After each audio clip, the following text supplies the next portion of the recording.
그때 예수님께서 제자들에게 말씀하셨다.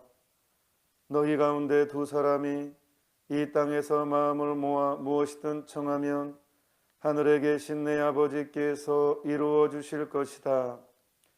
두 사람이나 세 사람이라도 내 이름으로 모인 곳에는 나도 함께 있기 때문이다.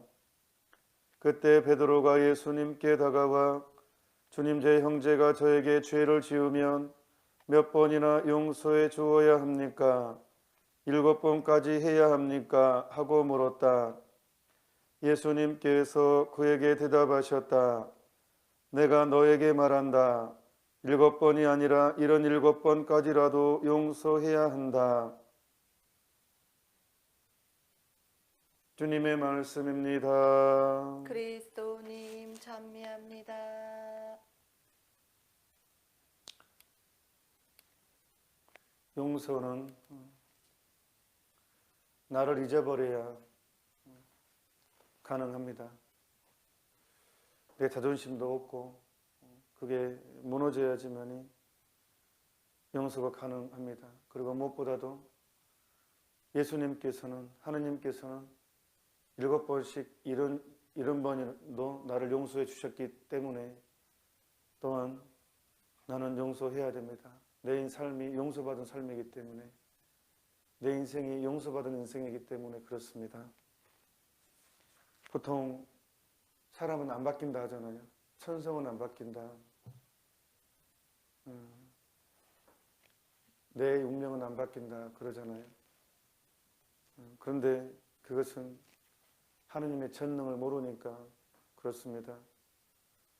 하느님께서는 에제키엘서에 보면 돌멩이로도 인간을 만들잖아요.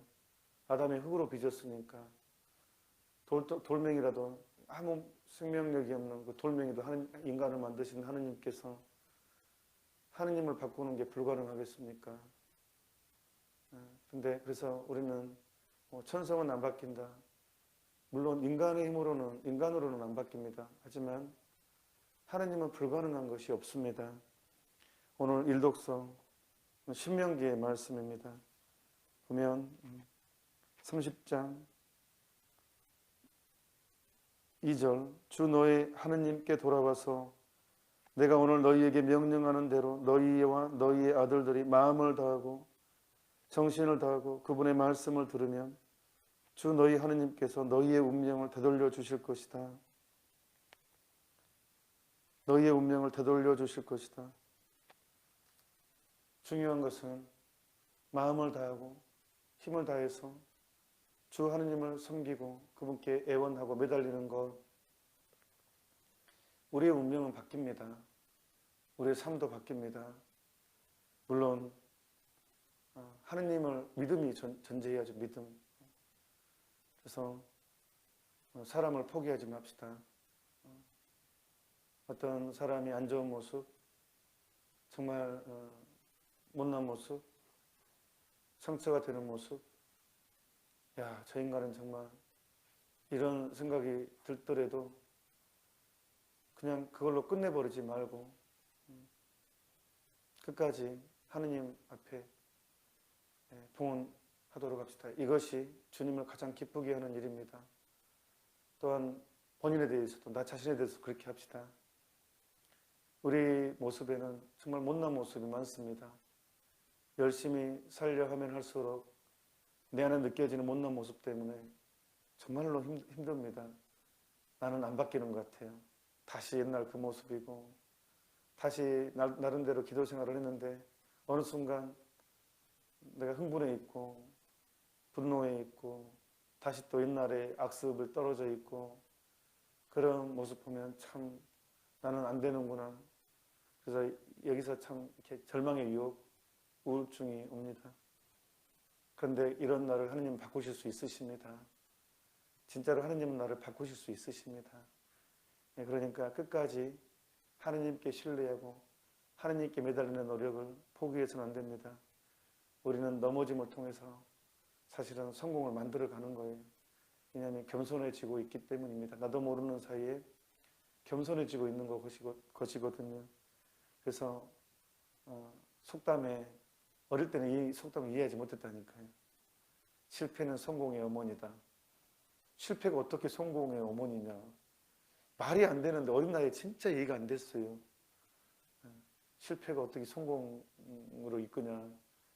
근데 우리 조상들은 정말 지혜로우신 분들이 많죠. 그래서 특히 신앙생활에서는 얼마나 중요한 개념인지 몰라요. 우리는 넘어짐을 통해서도 성장하고 있습니다. 하나님이 계시기 때문에 그렇습니다. 나를 붙잡고 계시는, 나를 포기하지 하시는, 나만 포기하지 않으면 주님은 나를 포기하지 않습니다. 나를 끝까지 붙잡고 계시는 하느님, 예수님이 계시기 때문에, 성모님이 계시기 때문에 우리는 사실 넘어짐을 통해서도 사실은 성장하고 있는 것입니다. 그래서 나는 안 변하는 것이 아니라 나는 변하고 있는 것입니다. 단지 이제 시간이 필요한 경우도 있고, 그렇습니다. 그래서 우리 나도 용서하고 다른 사람도 그런갑다 하고 용서하고 그러면서 나에게 주어진 시간을 보람되게 살았으면 좋겠습니다. 그러기 위해서 우리가 오늘 새롭게 결심하고 지켜야 될 것이 있습니다. 뭐냐? 사도 바울의 에베소서의 말씀입니다. 4장 29절입니다. 형제 여러분, 여러분의 입에서는 어떠한 나쁜 말도 나와서는 안 됩니다. 필요할 때 다른 이의 성장에 좋은 말을 하여 그 말이 듣는 이들에게 은총을 가져다 줄 수 있도록 하십시오. 하느님의 성령을 슬프게 하지 마십시오. 자, 그렇습니다. 오늘 내가 내 마음속에 심어야 될 것, 노력해야 될 것은 그겁니다. 내 입에서 어떠한 나쁜 말이 나오지 않도록, 내 말 때문에 누군가가 눈물을 흘리지 않도록, 내 말로 누군가 상처받지 않도록, 아니 그걸 떠나서 그냥 내 입 자체가 하느님을 찬미하는 소리만 나올 수 있도록 남을 칭찬하고 격려하고 용기가 되고 위로가 되는 말이 나올 수 있도록. 어차피 인생은 우리는 천사들 사이에 사는 게 아닙니다. 우리는 천사들 속에 살지 않습니다. 서로 죄인들 틈바구니에 살고 있습니다. 그러다 보면 내 마음에 안 드는 거, 상처받는 거 엄청나게 많습니다. 그래서 어제부터 계속 우리는 바보가 되어야 된다고. 내가 죽어야지 삽니다.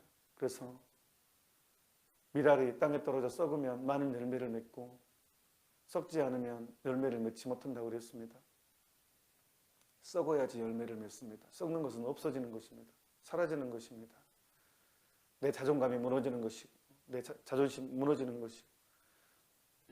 그래서 오늘 하느님의 도우심으로, 성모님의 도우심으로 제대로 한번 썩어봤으면 제대로